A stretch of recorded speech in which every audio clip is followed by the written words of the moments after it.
Okey. Assalamualaikum. Saya Azul daripada TM Motor Kapal HQ.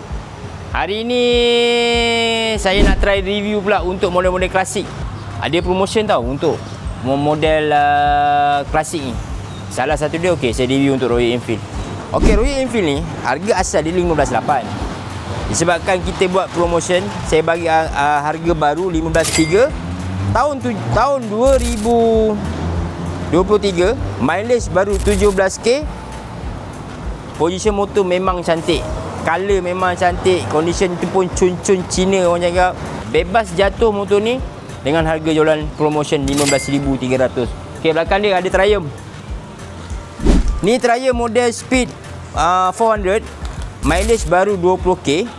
Tahun 2024, motor masih lagi cantik, baru lagi, tak ada masalah. Cun-cun. Tayar depan belakang tebal lagi. Okey, dengan harga jualan dia memang best. Harga asal dia 21,800. Promotion untuk model klasik ni kita bagi 18,800. Memang harga jauh beza. Kalau berminat untuk dua model ni, roger saya cepat.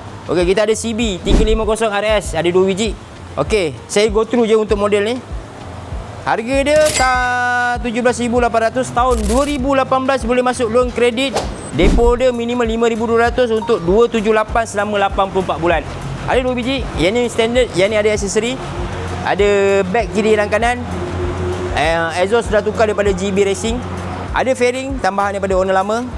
Okey, dengan harga jualan dia 17,800, sama juga yang belakang. Tahun yang sama juga 2024. Kalau berminat untuk 3 model ni yang berbeza, boleh roger saya. CB kita ada 2 unit, Royal Enfield kita ada 1 unit, Triumph kita ada 1 unit. Saya Azul daripada TM Motor Kapal HQ.